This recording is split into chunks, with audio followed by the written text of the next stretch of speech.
Well, blackface went out to a Vancouver restaurant. I guess it was for some kind of a photo op. Ooh, didn't go as well as that samosa factory fiasco. But why don't we roll that video and take it up on the other side? Fire now! Fire now! Shame on you! Shame on you! You have blood on your hands! Call for a ceasefire! Call for ceasefire! Call for ceasefire! You have blood on your hands! You have blood on your hands! Ceasefire now! Ceasefire now! You fund genocide!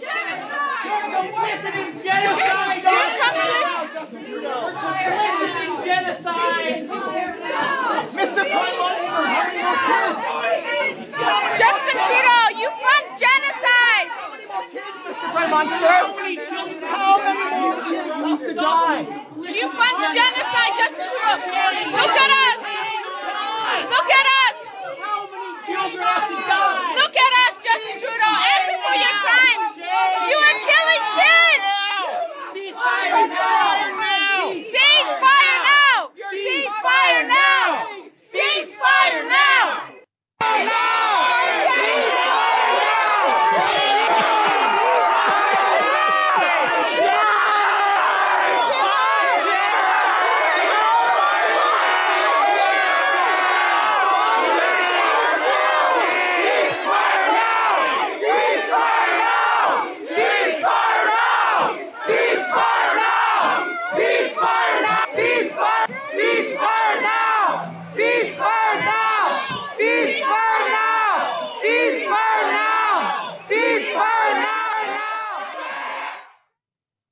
But what those people think, like, ceasefire now, is not the one who pressed the button. Like, I don't know, like, what are you expecting from him? Like, I understand, like, the whole picture, but first of all, it's crazy because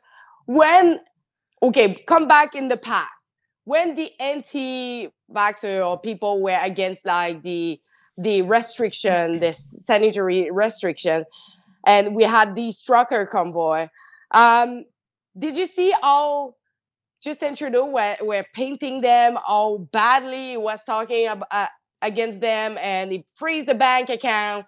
He did, like, all those outrageous, like, move against them. And when we see, like, these protests in the street, they are not peaceful. They are calling for destroying the state of Israel.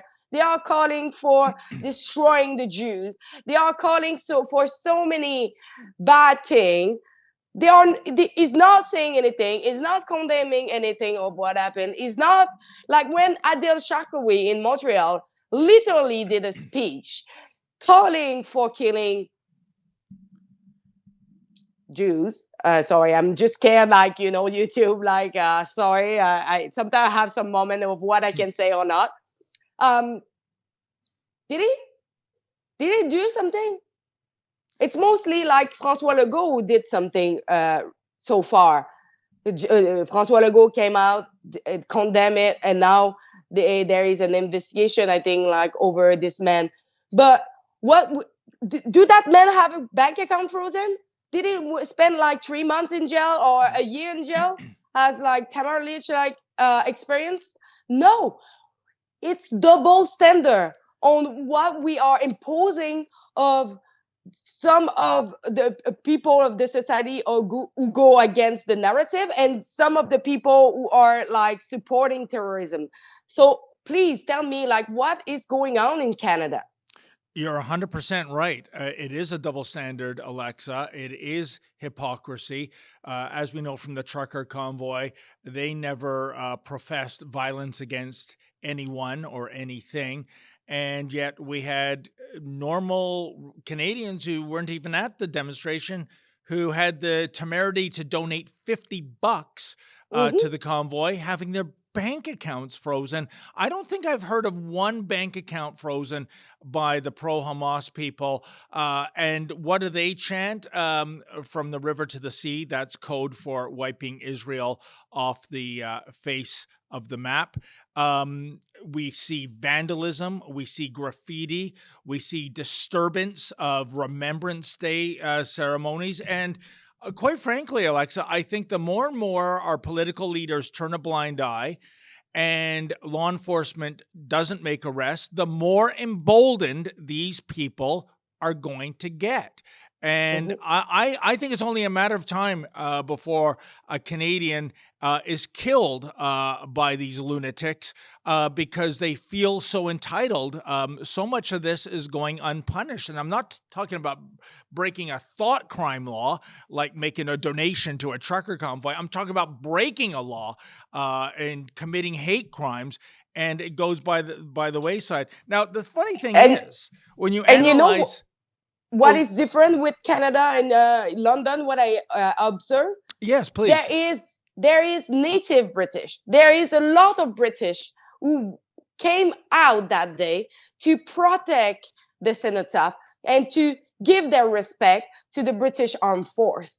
Do we have that in Canada? Do we have people like stand in the street and say, "Hey, here is our country"? No, what you're doing is wrong.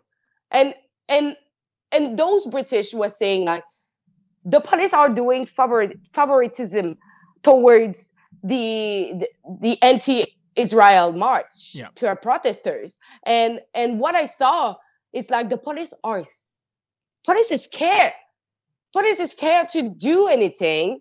They are too scared for like their own like safety. Yeah, what was it, Alexa? There was a chant by the patriots in Britain that broke out, and it was directed at law Yeah. enforcement, and it was "You let your country down," or words to that effect. Do you Yeah, remember? you let your country down. Yeah, You're not British anymore. Oh, you're yeah, not English anymore. yeah. So literally for explaining that what the police is doing is not to protect their own country. It's not to protect the the people who are citizen there. They Yeah. are protecting, unfortunately, another agenda, and it's why they are really disappointed or their own police.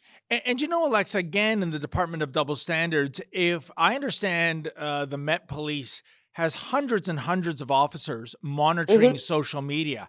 And if you have the temerity to dead name or mispronoun a transgender person, Hmm. you might get a knock at the door, typically at 4 in the morning. That's how the Hmm. intimidation works. And you're going to be arrested. And yet we have people, chanting for the death of Jews, for Israel to be eradicated. Nothing to see here, lovey. Move along, move along. No, I'm not buying it. But getting back to the Trudeau thing, the funny thing is, when I analyze that videotape, Alexa, is the fact that you have that crowd chanting "ceasefire now." Now, what power do they think blackface has? Do they think he has a red hotline phone directly to the Knesset in Tel Aviv? Now who? Stand down. No, of course not. He's not treated seriously at the best of times by the world community. And also, he basically acquiesced to the crowd's demand with what we talked about right off the top of the show: exercise maximum restraint. That is code for ceasefire without having to say ceasefire. Another No, observation, Alexa. it's all because of political point. He Yes. wants to get elected. He know that this crowd represents a huge part of Canada. We have a lot of immigrants in Canada, Yep. and he know that this is good for him. Hey, I got to tell you, I'm going on a cruise with a whole bunch of rebels. We're sailing out of Fort Lauderdale on March 23rd, 2024. That's not so far away, less than 6 months away. A gorgeous trip around the Caribbean. Holland America line. Boy, is that luxurious. And we're going to bring some of our favorite Rebel talent. Sheila Gunn-Reid, David Menzies, and can you believe it? We're actually bringing Tamara Leach with us, and you are invited. That's rebelnewscruise.com.